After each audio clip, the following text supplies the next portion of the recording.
Accounting assumptions হলো, তিনটে accounting assumptions আমরা করলাম। এবার আমাদের হচ্ছে অ্যাকাউন্টিং প্রিন্সিপালস। 10টা অ্যাকাউন্টিং প্রিন্সিপালস আছে। Accounting principles, what are the principles? The first accounting principle is business entity principle. Business entity principle, অনেকে একে অ্যাকাউন্টিং এন্টিটি প্রিন্সিপালও বলে। বিজনেস এন্টিটি প্রিন্সিপাল, এই বিজনেস এন্টিটি প্রিন্সিপাল জিনিসটা কি? এই ধরনের কোশ্চেনগুলো কিন্তু এক্সামে আসবে, এবং নট অনলি এক্সামে আসবে। আজকে এই যে প্রথম যে জিনিসগুলো তোমরা শিখছো ক্লাস 11-এর একদম ইনসেপশন পিরিয়ডে, একদম নাটশেল পিরিয়ডে, এই সংজ্ঞা, এই কনসেপ্ট আজ থেকে 10 বছর পর তুমি যখন চাকরির জন্য ইন্টারভিউ ফেস করবে, ইন্টারভিউয়ার তোমাকে এই কোশ্চেন ধরবেই ধরবে। আমি তোমাকে গ্যারেন্টি দিচ্ছি, আমি তোমায় লিখে দিচ্ছি। আমিও যে কটা কোম্পানিতে মক ইন্টারভিউ নিই বা কোনো না কোনো কোম্পানির সাথে একটু আধটু যুক্ত হওয়ার জন্য ইন্টারভিউ প্রসেস নিই, আমিও ফিনান্স স্টুডেন্টকে সেম ইন্টারভিউর কোশ্চেনে জিজ্ঞেস করি। বা আমিও যদি কোনো জায়গায় ইন্টারভিউ দিতে যাই, তারাও বেসিক কোশ্চেন্স হলে এটাই আমাকে জিজ্ঞেস করবে, এই জায়গাগুলো ক্লিয়ার আছে কিনা দেখবে। তো এগুলো কিন্তু ভীষণ ইম্পর্টেন্ট। তো what is business entity principal? আমি একদম ফার্স্ট ডেতে বলেছি যে বিজনেস আর মালিক দুজন এক নয়, দুজন আলাদা, সেপারেট লিগাল আইডেন্টিটি। এটা কোম্পানির একটা ফিচার। হয়তো সোল প্রপাইটারশিপ বা পার্টনারশিপে এটা হয় না, কিন্তু কোম্পানিতে এটা হয়। কিন্তু বিজনেসের প্রিন্সিপালে বলা আছে এটা তোমাকে আলাদা করতেই হবে। মালিক আর ব্যবসা দুটো আলাদা স্বতন্ত্র স্বতন্ত্র সত্তা, সেপারেট লিগাল আইডেন্টিটি। তাই জন্যই ক্যাপিটাল বিজনেসের কাছে লায়াবিলিটি, অ্যাসেট নয়। কারণ বিজনেসের কাছে ক্যাপিটালটা প্রপাইটারের, যে কোনো সময় প্রপাইটার ওটাকে চেয়ে পাঠাবে। এটা খুব কমন কোশ্চেন যে একটা অ্যাসেট, একটা বিল্ডিং, একটা ল্যান্ড, এটা বিজনেসের অ্যাসেট দিকে থাকে, কেন লায়াবিলিটি? একটা এতটা টাকা, একটা বিজনেসের সব, সেটা কেন লায়াবিলিটির দিকে থাকে ক্যাপিটাল? অ্যাজ বিকজ অ্যাসেটটা বিজনেসের নামে কেনা হয়। Cash at bank, cash in hand, এগুলো বিজনেসের নামে থাকে, কিন্তু ক্যাপিটালটা বিজনেসের নয়। ক্যাপিটালটা মালিক বিজনেসে ইনভেস্ট করেছে, যে কোনো সময় মালিক ক্যাপিটালটাকে চাইবে, বিজনেস থেকে যে কোনো সময় তুলে নিতে পারে মালিক। তাই বিজনেসকে অল টাইম রেডি থাকতে হবে যে সে যাতে ক্যাপিটালটা মালিককে ফেলে দিতে পারে, তাই জন্যই ওটা লায়াবিলিটি। তাহলে অ্যাকাউন্টিং এন্টিটি প্রিন্সিপাল এটা বলছে। Second, money measurement principal. Money measurement principal, money measurement principal. So what is money measurement principle? Business entity মানে principle টা তাহলে এটাই।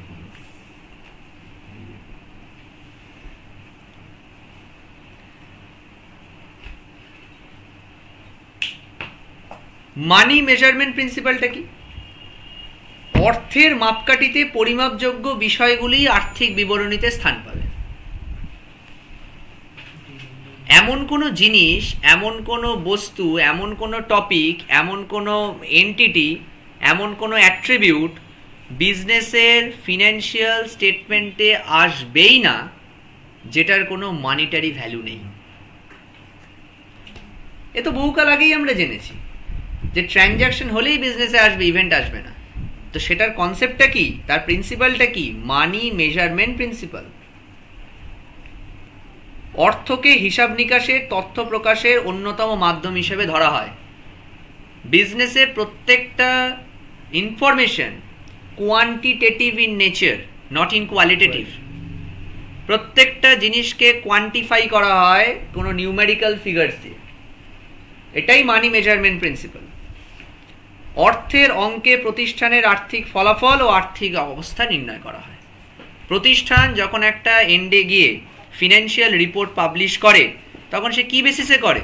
যে এত টাকা প্রফিট হয়েছে, এত টাকা লস হয়েছে, এত টাকা ডেপ্ট আছে, এত টাকা ক্যাপিটাল আছে, এত টাকা অ্যাসেট আছে, এত টাকা ট্যাক্স পে করেছি, এত টাকা পেন্ডিং আছে। তো each and everything measured and expressed through our numerical figures. So this is the concept of money measurement principle. 3. Accounting period principle. Number 3, accounting period principle. Number 3, accounting period principle. So what is accounting period principle? বলছে আমরা একটু আগেই শিখেছি একটা assumption যে business is going concern. তাহলে business আদি অনন্তকাল ধরে চলে আসছে এবং চলে যাবে, কিন্তু বিজনেসের হিসাব নিকাশ করতে গেলে তাকে তো কোনো একটা সময়ের বাঁধতে হবে যে আমি এই টাইম পিরিয়ডের অ্যাকাউন্টিং করছি, ওই টাইম পিরিয়ডের অ্যাকাউন্টিং করছি। এই যে টাইম পিরিয়ডের অ্যাকাউন্টিংগুলো করছি, এই টাইম পিরিয়ডটাকে, এটা 12 মাসের সচরাচর করা হয়, 12 মান্থকে অ্যাকাউন্টিং পিরিয়ড হিসেবে ধরা হয়। যদি ক্যালেন্ডার ইয়ার আমরা বলি তাহলে 1 জানুয়ারি থেকে শুরু হয়, 31 ডিসেম্বরে গিয়ে শেষ হয়। কিন্তু অ্যাকচুয়ালি ক্যালেন্ডার ইয়ার বিজনেসে ফলো করা হয় না। আমরা যখন আরেকটু বড় হব, ইনকাম ট্যাক্স পড়ব, তখন আমরা দেখব যে 1 এপ্রিল থেকে 31 মার্চ, এই বছরের 1 এপ্রিল, 2025 সালের 1 এপ্রিল থেকে একটা অ্যাকাউন্টিং ইয়ার শুরু হয়েছে, নেক্সট ইয়ারের 31 মার্চে গিয়ে অ্যাকাউন্টিং ইয়ারটা শেষ হয়। তা যাই হোক, ক্যালেন্ডার ইয়ার হোক আর ট্যাক্স ইয়ার হোক, 12 বছর এইভাবে ধরা হয় অ্যাজ বিকজ ইনকাম ট্যাক্স এইভাবেই চলে। কোনো কিছুই জানুয়ারি থেকে বিজনেসে শুরু হয় না। বিজনেসে ইচ অ্যান্ড এভরিথিং শুরু হয় এপ্রিল থেকে, বিজনেসে ইচ অ্যান্ড এভরিথিং শেষ হয় 31 মার্চ। এবার কেন এপ্রিল থেকেই ট্যাক্স শুরু করলো, ট্যাক্সেশন গভর্নমেন্ট অফ ইন্ডিয়া কেন ট্যাক্স স্ট্রাকচারটাকে মে থেকে পরের বছরের এপ্রিল করলো না, এই উত্তর আমার কাছেও নেই, ইউনিয়ন ফিনান্স মিনিস্টারের কাছে আছে। কারণ আমি বহুবার বলেছি, ট্যাক্সেশন ইজ আ ল। আমার সব স্টুডেন্টদেরকে আমি বলি, কোনো টিচার যদি বলেন যে আমি ট্যাক্সটা লিখেছি, এটা আমার নোটস, তোমরা পড়ে নিও, হয় তিনি পাগল, নাহলে তিনি ট্যাক্স জানেন না। কারণ ট্যাক্স লেখার অধিকার কোনো টিচারের নেই except finance minister, union minister এবং যারা ট্যাক্স কাউন্সিলের, যারা কমিটির মেম্বার, কারণ তারা মিলে ট্যাক্সটা লিখেছে। As a teacher, as a financial consultant, as a educationist, as a finance person, আমরা ট্যাক্সটাকে সহজভাবে ব্যাখ্যা করতে পারি। কিন্তু কিছু কোশ্চেন যে স্যার কেন 30% ট্যাক্স নেওয়া হচ্ছে, আমি নয়, কেউই উত্তর দিতে পারবে না। কেন স্যার 5% নেওয়া হচ্ছে, 25% হচ্ছে না? কেন স্যার 2 বাচ্চার জন্যই ছাড় দেওয়া হচ্ছে, 2 চাইল্ড পলিসি আছে, কেন ওটাকে 3 করা হচ্ছে না? কেন স্যার 1 করা হবে না? মেট্রোপলিটন সিটি হলে স্যার 40% ডিডাকশন হয়, কেন স্যার 50% দেওয়া হচ্ছে না? কেন স্যার 1 এপ্রিল থেকে শুরু করে 31 মার্চ যাওয়া হচ্ছে? এটা তো 1 মে থেকে শুরু করে 30 এপ্রিলও করা যেতে পারতো। হ্যাঁ, সত্যিই যেত, কোনো প্রবলেম হতো না। বাট কেন যাচ্ছে না, আমার কাছে নয়, কারোর কাছেই সেই অ্যান্সার নেই, কারণ এটা হচ্ছে আইন। অ্যাকাউন্টিং প্রিন্সিপাল বলছে, অ্যাকাউন্টিং পিরিয়ড প্রিন্সিপাল বলছে, তোমার হিসাবের যে আয় ব্যয়ের যে টাইম পিরিয়ড, যে তুমি 12 মাসের আয় করবে, 12 মাসেরই ব্যয় করবে, সেই 12 মাসেরই প্রফিট বার করবে বা লস বার করবে। এই যে একটা টাইম পিরিয়ডে আমরা এটাকে ভাগ করছি, এই জিনিসটাকে বলা হয় accounting period principle. Next principle, full disclosure principle. Full disclosure, FULL, disclosure, DISCLOSURE,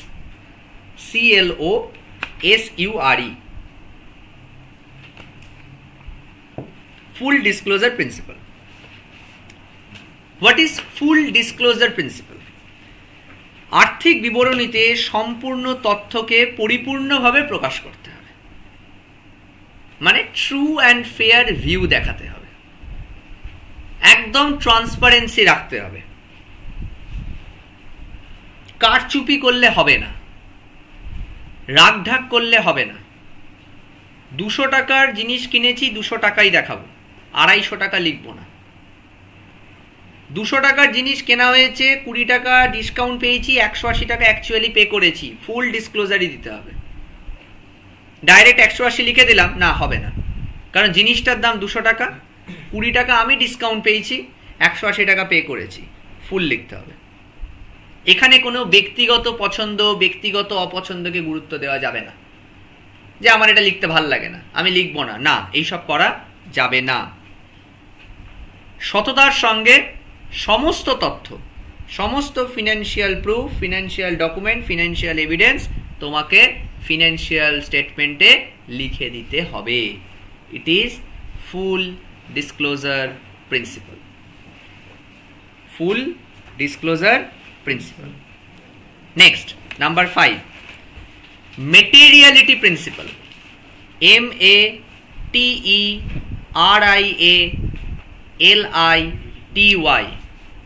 materiality principle. What is materiality principle? Materiality principle মানে প্রাসঙ্গিক বা গুরুত্বপূর্ণ বিষয়গুলি আর্থিক বিবরণীতে স্থান পাবে। প্রাসঙ্গিক এবং গুরুত্বপূর্ণ বিষয়গুলি আর্থিক বিবরণীতে স্থান পাবে। অপেক্ষাকৃত অপ্রাসঙ্গিক তথ্যগুলি আর্থিক বিবরণীতে সমষ্টিগতভাবে দেখানো হয়। প্রাসঙ্গিকতা বিষয়টি প্রকৃতি, আর্থিক মূল্য ও প্রতিষ্ঠানের আর্থিক অবস্থার উপর নির্ভর করে। এটার মানে হচ্ছে, যখনই আমরা একটা কনসেপ্ট বলছি মেটেরিয়ালিটি কনসেপ্ট, তখনই একটা রিলেটিভ মেজারমেন্ট চলে এলো। আমার কাছে এটা মেটেরিয়াল, তার কাছে এটা নয়। আমার কাছে হয়তো এই ঘড়িটা খুব সস্তা, ওর কাছে হয়তো ঘড়িটা খুব সস্তা নয়। আমার কাছে হয়তো ওই ঘড়িটা খুব দামি, কিন্তু ওর কাছে হয়তো ওই ঘড়িটা খুব দামি নয়। This is a materiality concept. বিজনেসে কি করা হয়, গুরুত্বপূর্ণ তথ্যগুলিকে আলাদা করে সুন্দর সুন্দর করে সেপারেটলি দেখানো হয়। যেগুলো অপেক্ষাকৃত কম গুরুত্বপূর্ণ সেগুলোকে দেখানো হয়, না হলে ফুল ডিসক্লোজারকে ব্রেক করা হয়। দেখানো হয় কিন্তু কালেকটিভভাবে দেখানো হয়। খুব ভালো কথা বলছি, টাটা কোম্পানির একটা বিশাল ব্যালেন্স শিট হবে। তার টাটা কোম্পানির ব্যালেন্স শিটে কোনো একটা অফিসে ক টাকার ক বোতল ফিনাইল কেনা হয়েছে, কারোর কি মনে হয় যে টাটা কোম্পানির ফাইন্যান্সিয়াল রিপোর্টে ফিনাইলের নাম, ফিনাইলের কোম্পানি, কটা ফিনাইল কেনা হয়েছে লেখা থাকবে? হয়তো স্টেশনারি বলে কয়েক লক্ষ টাকা লেখা আছে। সেটা সারা পৃথিবীতে যত ফিনাইল, যত ঝাঁটা, যত ঝাড়ু কেনা হয়েছে, যত স্টেশনারি আইটেম কেনা হয়েছে, সব একসাথে লিখে দেওয়া হয়েছে।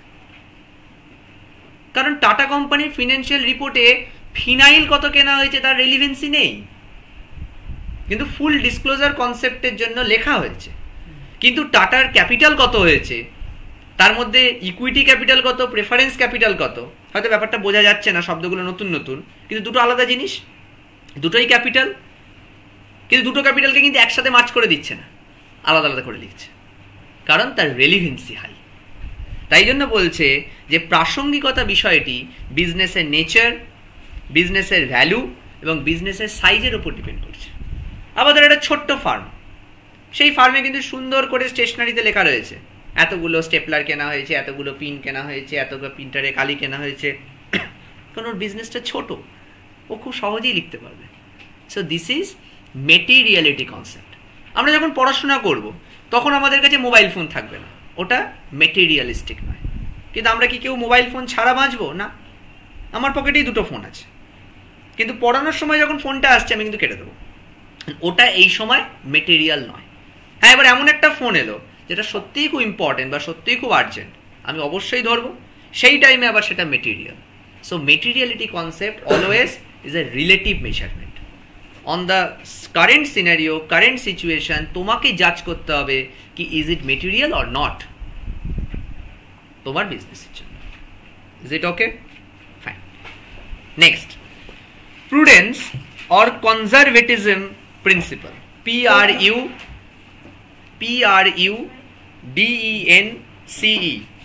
prudence or অথবা conservatism, CONSERVATISM, conservatism principle.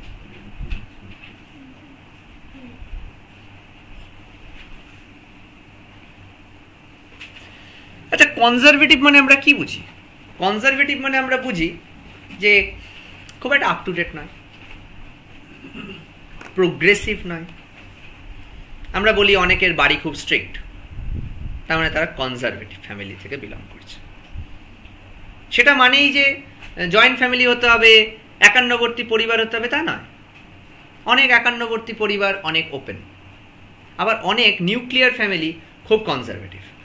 না না, এ বেরোনো যাবে না, ঘোরা যাবে না, সন্ধ্যে 6টার মধ্যে বাড়ি ঢুকতে হবে। ইট ইজ আ কনজারভেটিজম আমরা বলি।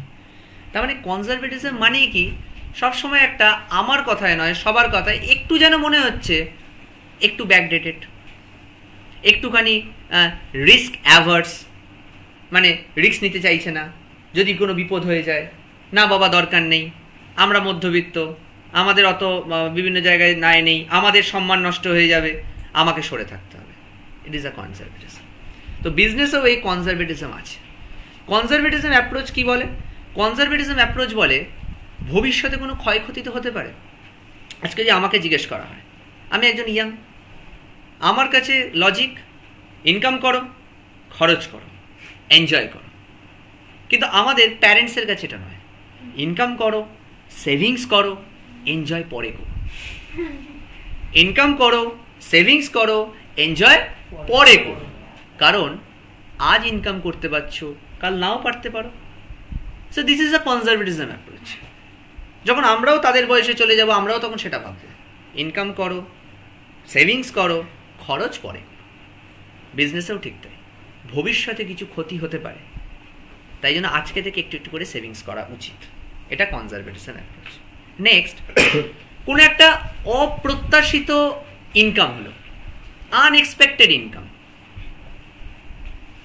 আনএক্সপেক্টেড ইনকাম হলো, স্যাটাসাইড আমরা লাইফস্টাইলটাকে হাই করে ফেললাম। ভাই এই মাসে আনএক্সপেক্টেড ইনকাম হয়েছে, পরের মাসে হবে না। আনএক্সপেক্টেড ইনকাম হলো, একটা অডি কিনে নিলাম, কিন্তু পরের মাস থেকে তো আর এই আনএক্সপেক্টেড ইনকামটা হবে না। অডির তেলটা ভরবো কি করে? অডি তো আর আমার মাহিন্দ্রার মতন তেল খায় না, তার থেকে বেশি খাবে, তার মেনটেনেন্স হাই। ওর একটা চাকায় আমার 4টে চাকা হবে। কনজারভেটিজম অ্যাপ্রোচ তা করবে না। কনজারভেটিজম অ্যাপ্রোচ বলবে ফিউচার মেইনটেনেবল প্রফিট। হঠাৎ করে প্রফিটটাকে সে দেখাবেই না, কারণ হঠাৎ করে প্রফিট দেখালে কি হবে, শেয়ার হোল্ডারের এক্সপেকটেশন বেড়ে যাবে। পরের বছর তো সে ওটা দিতে পারবে না, তখন শেয়ার হোল্ডারের এক্সপেকটেশন ফল করে যাবে। আমি কেন প্রচুর পড়াই না প্রথম দিন থেকে? আমি সারা বছর তো প্রচুর পড়াতে পারবো না। প্রথমেই যদি প্রচুর পড়িয়ে দিই, তারপরে পড়ানোর জিনিস থাকবে না, তখন স্টুডেন্ট ভাববে স্যার আর আগের মতন খেটে পড়ায় না, স্যার ভালো পড়ায় না, সব স্টুডেন্ট চলে যাবে। না বাবা, প্রথম থেকেই অল্প করে খাওয়াবো, প্রথম থেকেই মানুষ জেনে বড় হোক স্যার বেশি পড়ায় না, স্যার কম পড়ায়, স্যার অল্প পড়ায়। এটাই আমাদের হয়ে গেছে। This is a conservatism approach. কি লাভ প্রথম দিনই প্রচুর দেখিয়ে দিয়ে, টানতে তো পারবো না শেষ অবধি। তখন একটা এক্সপেকটেশন বেড়ে যাবে, রিয়ালিটি কমে যাবে, ইনকাম ফল করবে, ক্ষতি আমারই হবে। প্রথম থেকেই ভাবতে হবে যেটা করব সেটা মেনটেন করব। আমি ফার্স্ট ডে বলেছিলাম না, কনসিস্টেন্সি অ্যাপ্রোচ, যে যা করব সেটাই করে যাব।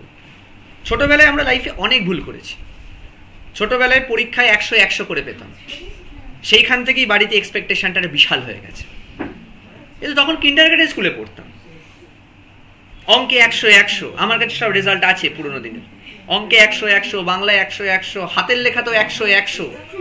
বাবা মা ভেবেছে বাবা ছেলে আইনস্টাইনের ছোট একটা এডিশন, 100 ছাড়া কিছুই পাচ্ছে না। ইমেজটাকে আমরা নিজেরাই নষ্ট করেছি।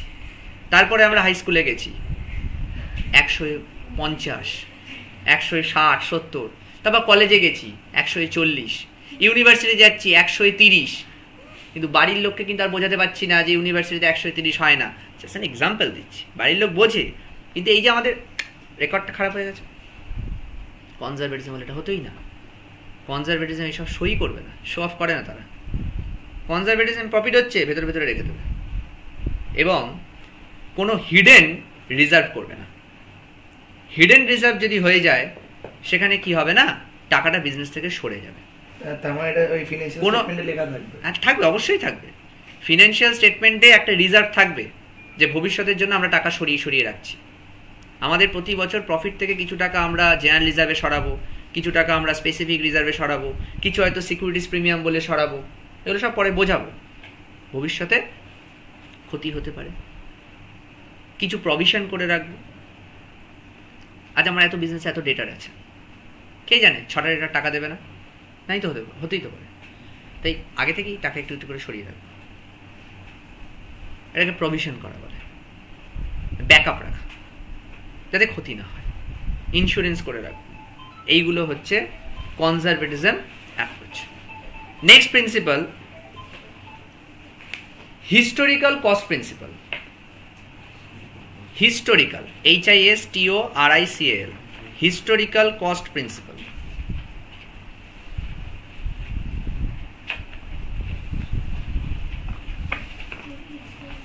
হিস্টোরিক্যাল কস্ট প্রিন্সিপাল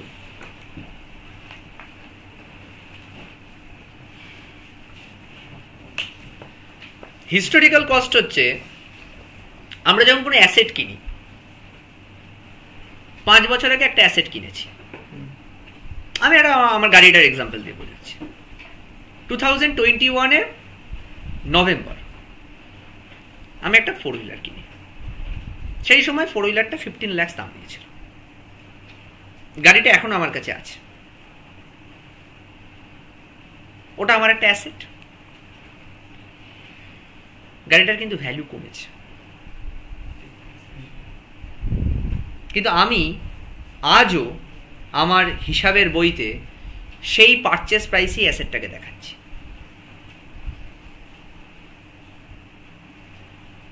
কেন দেখাচ্ছি, তার ভালো খারাপ এগুলো আমি সব পরে পড়াবো। অ্যাসেট আমরা যদি পারচেস প্রাইসেই দেখিয়ে যাই সারা জীবন, যতদিন না ওটাকে বিক্রি করছি, যেদিন বিক্রি করবো পুরো জিরো করে দেবো।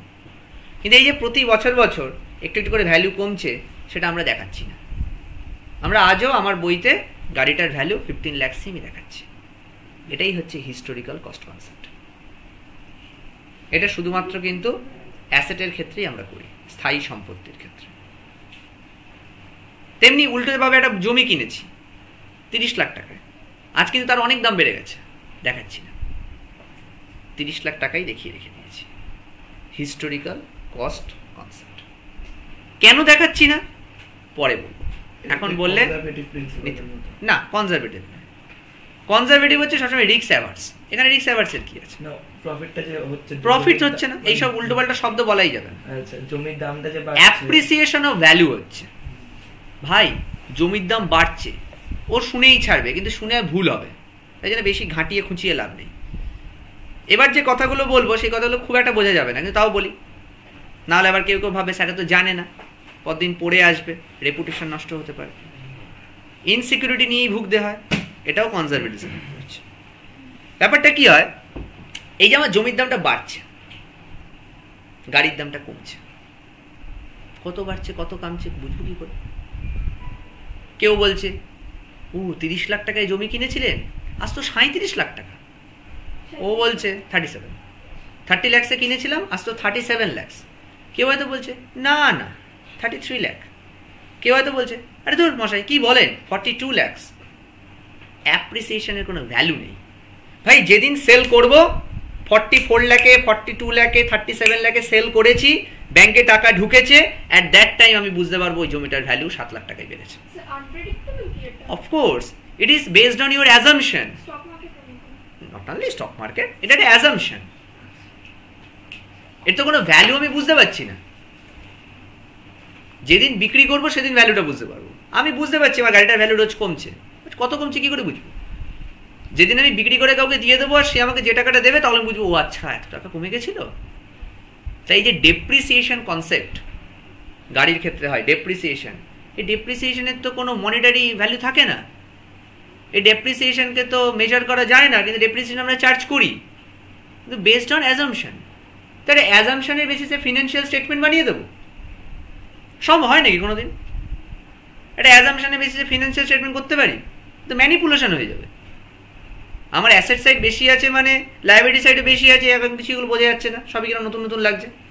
তার মানে বাঁদিকের প্রফিটটাও বেড়ে আছে, এটা কমিয়ে দিলে হঠাৎ করে যদি এটার ভ্যালু কমিয়ে দিই প্রফিট কমে যাবে, প্রফিট কমে গেলে ইপিএস কমে যাবে, ইপিএস কমে গেলে শেয়ার হোল্ডার বেরিয়ে যাবে, কোনো শব্দই বোঝা যাচ্ছে না। তাই ঘাটানোরই দরকার ছিল না। একটা ডিসিশন যদি চেঞ্জ হয়, কনসিকুয়েন্সলি 8-10টা ডিসিশন এমন চেঞ্জ হবে, মিনিটের মধ্যে মার্কেটটা পুরো শেষ হয়ে যাবে। বিজনেসটাই পুরো নষ্ট হয়ে যাবে।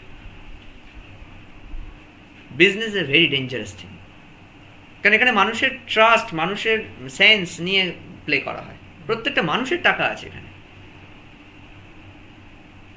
সো খুব সতর্কভাবে বিজনেসকে এগোতে হয়। তো এটাই হচ্ছে আমাদের কি প্রিন্সিপাল, হিস্টোরিক্যাল কস্ট। হ্যাঁ, ফুল ডিসক্লোজারই তো হয়েছে। ওটা তো ভাই তোর অ্যাজাম্পশন, অ্যাকচুয়াল তো নয়। এটার তো কোনো মেটেরিয়ালিটি কনসেপ্টই নেই। ভালো করে ভাব, আমার 4 লাখ টাকা ভ্যালু বেড়েছে, 3 লাখ টাকা ভ্যালু কমেছে। ভাই কোথায় লেখা আছে এটাই কমেছে? এর মেটেরিয়ালিটি কোথায়? এর তো কোনো মেটেরিয়ালিটিই নেই। এর ফুল ডিসক্লোজার হবে কি করে? ফুল ডিসক্লোজার মিন্স ঘটনাটা ঘটে গেছে, বাট তুমি শো করছো না। সেখানে তুমি ফুল ডিসক্লোজারকে ব্রেক করছো। ফুল ডিসক্লোজার তোমায় কখনো বলেনি তোমার অ্যাজাম্পশনটাকেই লিখতে হবে না। আমি আজকে ভাবছি যদি ভালো করে পড়াশোনা করে ও হয়তো অনেক ভালো রেজাল্ট করবে, এটা আমার ভাবনা। বাট অ্যাকচুয়াল নাকি? অ্যাকচুয়াল সেদিনই হবে যেদিন West Bengal board class 12 result বেরোবে আজ থেকে 2 বছর পর, আইএসসি বোর্ড রেজাল্ট বেরোবে আজ থেকে 2 বছর পর। তার আগে অবধি আমি প্যারেন্টসকে বলবো প্রোগ্রেস ভালো, কিন্তু বলতে পারছি না। অফকোর্স অ্যাজাম্পশন করছি, ট্রেন্ড অ্যানালিসিস করছি, প্রজেকশন করছি, প্রেডিকশন করছি, but this is not your actual. সেটা তুমি কি করে শো করবে? কখনো শো করা যায়। তোমাকে আগে কোনদিন রেজাল্ট দেবে স্কুল? আচ্ছা, পুরোপুরি যখন সেল করে দাও তখন যেটা পাবো অবভিয়াস, তখনই আমি লিখে দেবো। Next, realisation concept, realisation concept or revenue recognition principle. Realization, REALISATION, realization concept or revenue recognition principle.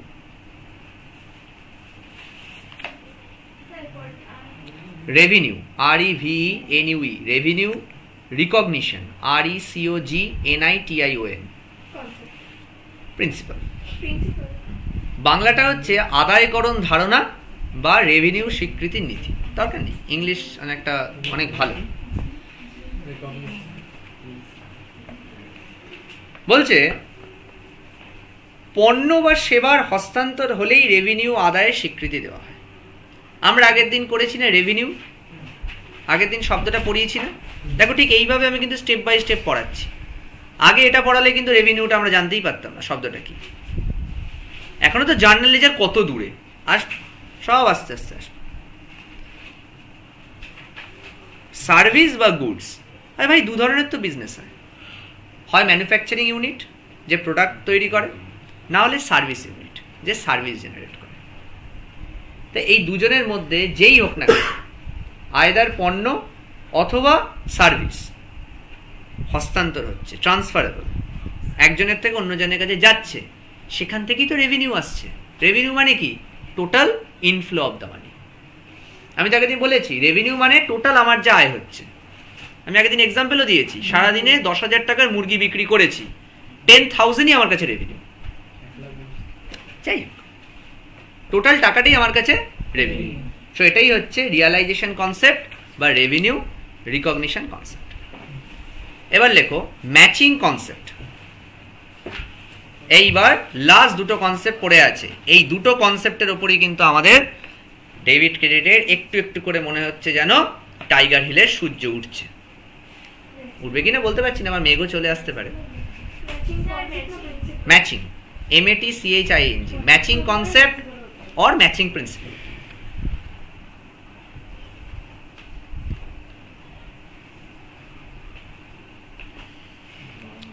একদম প্রথম দিন আমি বলেছিলাম একটা কথা, যে দেওয়া নেওয়াই হচ্ছে বিজনেস।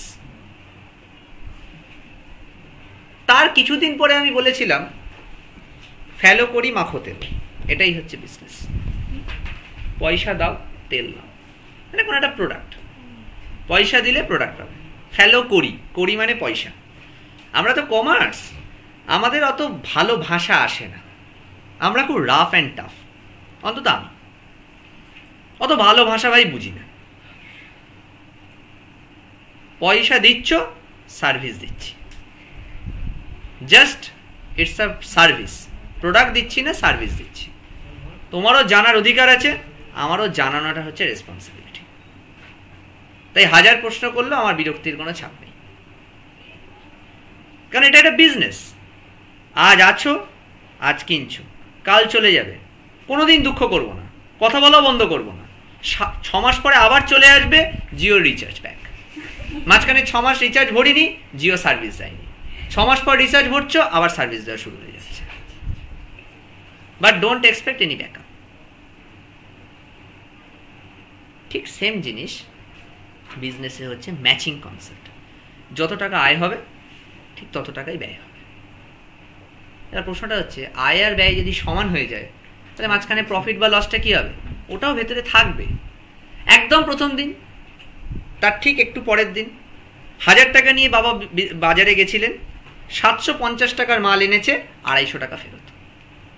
1000 ইকুয়াল টু 750 প্লাস 250, একদম মিলে গেছে। Matching concept. টোটাল বিজনেসে আয় হয়েছে রেভিনিউ 2 লাখ টাকা, খরচ হয়েছে 1.5 লাখ টাকা, 50,000 টাকা প্রফিট। Matching concept. এত টাকার মাল এসেছে, এত টাকা বেরিয়ে গেছে। Matching concept. গতকাল রাত অব্দিও মেলানো ছিল। বিজনেসের ঘোড়া সবসময় মেলানো থাকে। এমন একটা জিনিস যেখান থেকেই সমস্ত কালো টাকার উদ্ভব, কিন্তু কি অদ্ভুত মায়া, সবসময় মেলানো থাকে। বিজনেস সবসময় মেলানো, কিন্তু বিজনেস থেকেই যত রকম ব্ল্যাক মানি বেরোচ্ছে, কিন্তু বিজনেস মেলানো। ঠাকুর বলে কেউ নেই, এটাই মানে ধর্ম, এটাই নীতি, কিছু করার নেই। কালকে রাত অবধি মেলানো ছিল, আজকে সকালে 30,000 টাকার মাল এলো, 30,000 টাকা বেরিয়ে গেল। Matching concept. প্রাপ্য প্রদেয়, আয় ব্যয়, খরচ, প্রফিট লস, লাস্টে গিয়ে সব মিলে যাবে। কোনো দিন এটা হয় না, কোনো দিন এটা হয় না, একদম মেলানো। It's matching concept. এর ওপরই ডেবিট ক্রেডিট বেঁচে আছে, ডেবিট ক্রেডিট দাঁড়িয়ে আছে। তাই জন্যই বলা হয় ডেবিট আর ক্রেডিট সবসময় ইকুয়াল। 500 টাকা ডেবিট হলে 500 টাকা ক্রেডিট, 5 টাকা ডেবিট হলে 5 টাকাও ক্রেডিট। ডেবিট ক্রেডিট কি পরে। Next, last principal, dual aspect concept or duality principal. Dual aspect concept or dual aspect, DUAL, dual aspect concept or dual aspect principle, ASPECT, aspect, dual aspect concept বা dual aspect principle। এইবার আস্তে আস্তে যেন আমরা বিরক্তিকর theory ছেড়ে একটু আনন্দদায়ক অঙ্কের মধ্যে আসছি। আর থিওরি নেই, থাকতে পারে, আমি আর জানি না, কারণ বেশি জানলে স্টুডেন্টরা থাকে। থিওরি প্রত্যেকটা বিজনেসম্যানই সবসময় চিন্তায় থাকে, প্রত্যেকটা বিজনেসম্যান সবসময় চিন্তায় থাকে, চাকুরিজীবীর কোনো চিন্তা নেই। I am not worried about কি আমার আগামীকাল মাইনে থাকবে কিনা, কারণ আমি জানি থাকবে অবশ্যই, কারণ আমি চাকুরিজীবী। কালকে ছুটি নিয়ে নিলেও আমার চাকরিটা থাকবে, চলে যেতে পারে, চান্সেস কম। কিছু নিয়ম আছে, একটা নোটিশ পিরিয়ড বলে জিনিস হয়, যে এতদিন থাকতে হবে, এতদিন আগে জানাতে হবে, প্রচুর কিছু ব্যাপার। তাই জন্য তো চাকরি, মাইনেটা স্থির,